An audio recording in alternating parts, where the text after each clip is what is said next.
Everlove TV once again. Never do Anlo like a book. Any call to me bang on guy. If you are about Paruya, I will never paton. What they are for Afon. My brother, I'm going to call any America or Papa. There will be good to my back. Your call for Pada for no talking. My brother back on I know when I told you the job was Mojilla about that apple for some Kakaba do I think with the Ubaka at Tamra. My brother knew what Tobiarica and Mojilla and Papa and Kakam. Jawaba, subscribe to Everlove TV and be part of this great family because we are here to give you great content because Everlove TV, subscribe to us on YouTube and be part of this great family. We are here just because of you. So subscribe, like our video, share to everyone so that we be one of the greatest in Volta Radio. Thank you. Remember to subscribe once again. I'm out.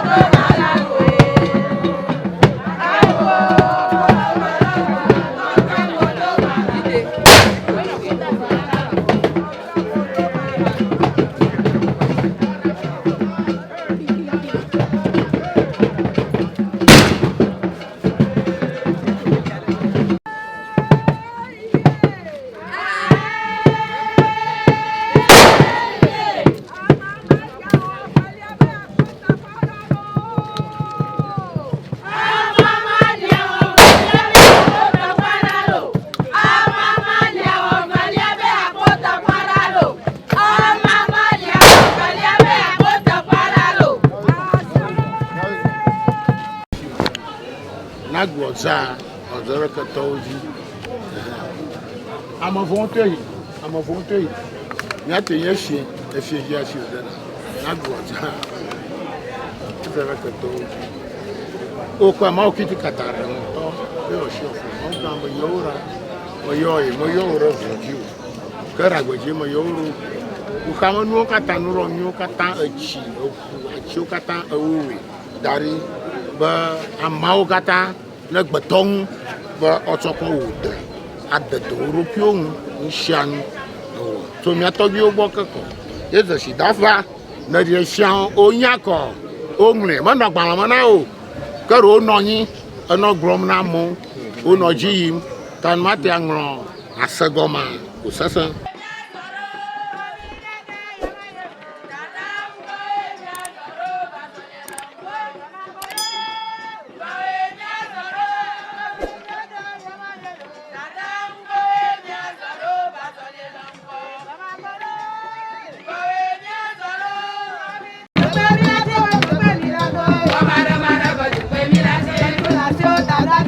Maina,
efia ike o fokpa daga fona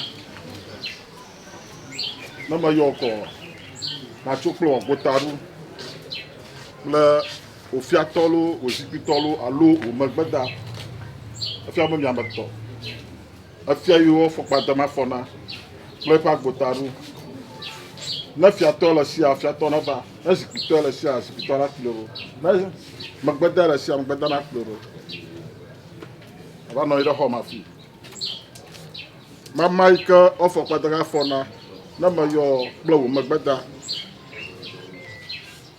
aba no ida ho ma fi le nya galia nya ga gbila fuma mi po ma o plodua nya no gbadote anu gbadura rota be otu mo bogbe ogbo ohuga na mi champion mesia yes yekuna mi afafia o